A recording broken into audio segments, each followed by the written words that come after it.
Hello and welcome back, everyone. It's just another day in the life as a military wife, and we are diving back into another one of our panel discussions with Maria, a life coach, and Erica, a YouTuber, and all of us are military spouses. We are going to discuss resources and organizations that help military families who are struggling, that we've seen in our lives that have helped us. And we just want to share those with you. So join us as we dive into yet another installment of these panel discussions. As always, I'm your host, Sam Wolf, and you're listening to Life of a Military Wife.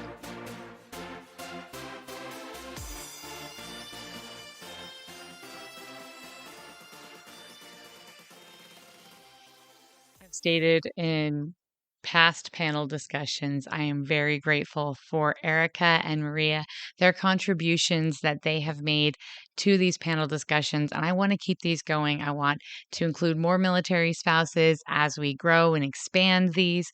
And so we have found a few other people who are interested in contributing to these panel discussions.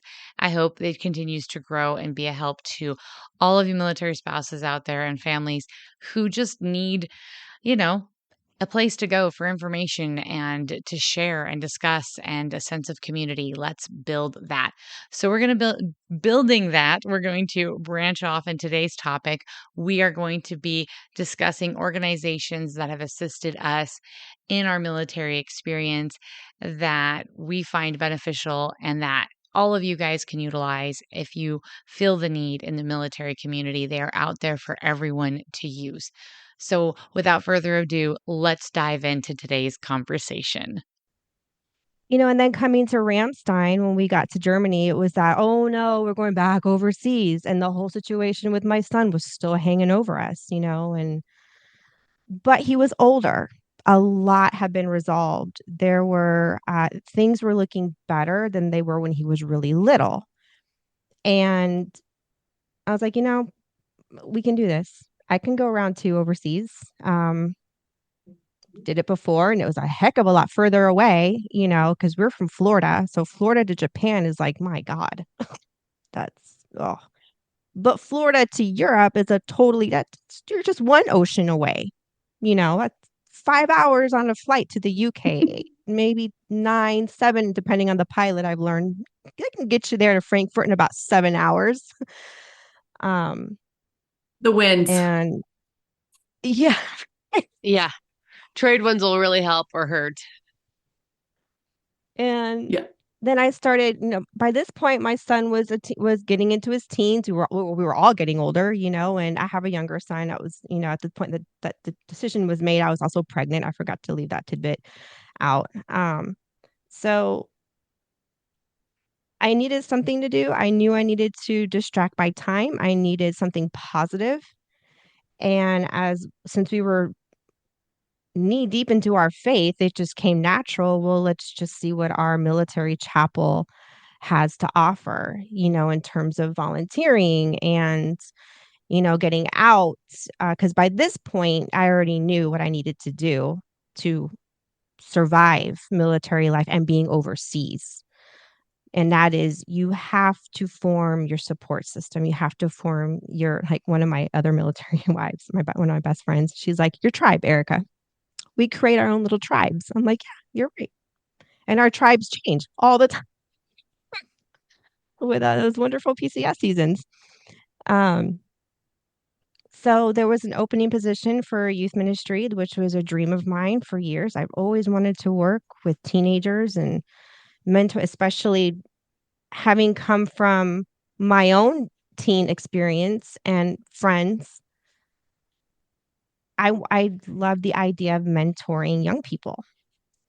But in a military capacity, I was like, man, this is different. I always thought of it like in the civilian context. And working in a military chapel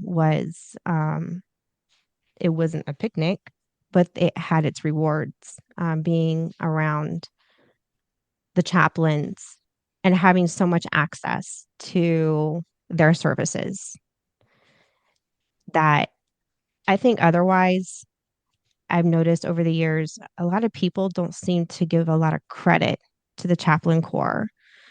Um, we would get some number of spouses and service members for counseling sessions, but honestly, I'm kind of shocked at how little, especially when you're in these spouses groups like on Facebook.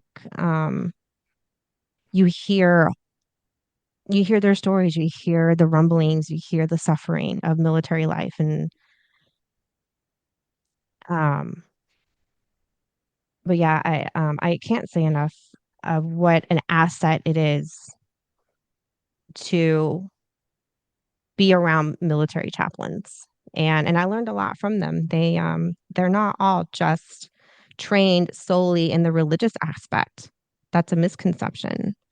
They're actually trained to No, I counsel believe in the they have to secular be trained setting. therapists, right? Yeah, they Mhm. do carry the law of confidentiality.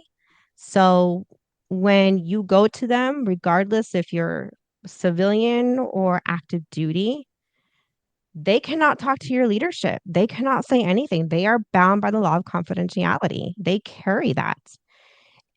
And they don't go into these counseling sessions from the religious aspect right off the bat unless you request it. So it's just good to know that just because they've got, a religious affiliation and they're a chaplain, that really doesn't mean anything. You could be an atheist and go to the Catholic chaplain or the Wiccan chaplain. Yeah, that's a thing. The rabbi, um, and they will counsel you from the secular standpoint, meaning non-religious. If you want the religious aspect, that's your choice, and you can request that. And then there's always a chaplain on call. Always. They rotate. They are on a constant rotation. They have a cell phone. That cell phone gets rotated every day.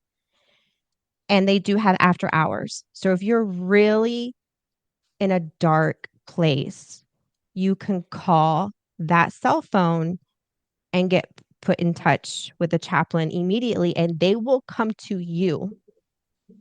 They will stop what they're doing and do what they have to do to get to you. Um, and it is a beautiful asset. And I really can't say enough great things in that regard with the chaplain corps and what they do for military families, and especially when you're overseas. Cannot stress the importance of being overseas is more stressing than being in the States, because you're so far away from family. You're not just like 2 hours from a flight through a cheap budget airline, $20 to $80. No, it's about about $800 round trip, after the euro conversion. And you really have to plan, even though we can't really plan. That's what vacation insurance is for. um, and you really have to make the effort and make that conscious choice. I'm going to get out of bed. I'm going to get dressed and I'm going to meet people. And I've got to get out. And even if you don't want to, you just have to force yourself. And that's what I did. And that really helped. And when I got into that chapel community, it was a beautiful thing during the time that it lasted. And then when it ended, which was just a few years ago, we've been doing it for so long now. It's like, yeah, you just, I don't know. I guess we just kind of Nice. matured up now over the years. Now we're like, yeah, whatever. Like now we can handle anything. Now it's like, psh, like whatever, you know. Yeah. No, I like that you were outlining that amazing resource. Maria, what is a really good resource that you've seen that military families can go to, that you can speak to with your experience and background? We honestly, kind of like her, we've used the chaplain. We've done a lot of their marriage retreats and different things. Military One Source is a really good free resource that they have a lot of programs that they offer. And then finding somebody who you really connect with. Like I'm a life coach. I work with military wives, but I do charge a fee. But I really am of the mindset of you have to find that therapist, that chaplain, that life coach, whatever it is, who you feel a connection with. Otherwise, you're not going to really accomplish anything if there's not a connection there. And so continuing those, using all of the resources until you find the connection, I think is really important. And I think after, most of the time after one session, sometimes after two, but definitely by two sessions, you know if that connection is going to be there or not to be effective for you. And then using those resources for your kids as well. Like, do your children need them? You know, now they've put military counselors into the schools that focus on the military kids, but do they actually connect? Because it was interesting. We were just talking with my daughter and she goes, yeah, I did it because you asked me to. She goes, but I hated it. She goes, the one free period I got of lunch where I could sit and hang out with my friends, we had to go meet with this lady and there wasn't a good connection for her. And I was like, oh, so even checking in with your kids, if you are using the resources, are they feeling a connection? Yeah, that's huge. Yeah, the MFLACs are in the military schools now. I've had a lot of experience with the MFLACs. That's who we've used a lot, just because of my background with a marriage and family therapy, getting my degree in family life. It's very similar to what MFLACs do. That's the same sort of. So there would be times where I would try to be like, honey, we should use this resource. It would help our marriage. And he's like, mm-hmm. And so I'm like, okay, let's go talk to another person. And the funny thing was, she would pull the same book off her shelf that I pulled off our shelf. And she turned to my husband. She's like, I think this would help you. And I'm like, thank you. It didn't have to be from me. But sometimes you really need that in the marriage. You need somebody else to just be like, here. And then there were times where there was resources I had no like when sorry's not enough. It's or MFLAC gave it to us and I was like, wow, this is really great because we were having an issue where I'm like, he never apologizes. Anyway, but when you're coaching, Maria, when you're doing the life coach stuff, um, it is a connection. Sometimes people feel like they have to feel like they have like, okay, this is my person. I'm stuck with them. The one thing I love about the military is you have an MFLAC, you have a chaplain, you have behavioral health, and then you can go get life coaches and stuff like that. So if you don't connect with your MFLAC and you don't connect with your chaplain and you don't connect, you can keep moving on to those different services until you find someone you connect with. And Maria, I think that's a really fabulous point because if you don't have that trust, if you don't feel like they're invested in you the way and that it's harder to open up and you it won't be as effective. That help won't be as effective. So I think yeah, the chat so if you're a military spouse and you're running into that situation and you're like, I don't feel like my MFLAC gets me and my husband, maybe you need to go check out your chaplain. Or maybe because there's lots of chaplains. Maybe not just your unit chaplain. Maybe there's a congregational chaplain you can go work with. Or they have the family centers too. There's a chaplain there. So, or there's people like Maria, who is a life coach and got all that experience as a military spouse. You can go find people like her. And and then there's also behavioral health. So you're not alone. There are resources, and that's a huge takeaway I really want people to like get from this conversation is that just keep looking. Don't give up. Maria, That I was gonna say that keep looking and recognize it's okay that you need help. Like I have a life coach, we meet every week and just to go through everything. And we did all of our training and stuff together, but we just really clicked. And so one week we focus on her and the next week we focus on me and shifting that gear. And then we'll have conversations throughout the week where it's okay, jump into the pig pen with me. But when we get on that call, it is we are doing coaching right now. We are doing, let's help get your thoughts cleaned up. And even like going back and applying for my master's program, I have a friend who I was like, okay, you're kind of my champion. when I think about doing hard things like going to school. Talk me through this. Let's go through, you know. And so you might have different people even who you go to for different things or different areas of your life. Yeah, and we've seen that, or at different phases. We did a lot with the MFLAC, and now we're doing more with our congregation and chaplains. And then uh, so you might even just go through a phase where one resource works better at one point and another resource works better at another point in your life and your duty station, because again, we're changing duty stations, we're moving around. And so maybe the chaplains association is fabulous at one base and maybe it's struggling at another base, or maybe the MFLAC group is really solid at one and it's not so stellar, it's got some struggles. So you got to just move around. And that is one thing why I want to point out what Maria does with these life coaches. Those people can transition with you. So it's great to have the sources that the military provides for us for free, but sometimes we need a resource, a friend, a life coach, someone who is going to stick with us through it all. And that's also an important thing to have, is that continuity. And so building those mentorships, building those friends, finding those life coaches or those different resources has been huge. I found mine through our church has a program where people can serve missions, and there's what they call military relations missionaries. And these are people who've done 20 years in the military and retired, and then they've come back to be that support system, that mentorship for military families.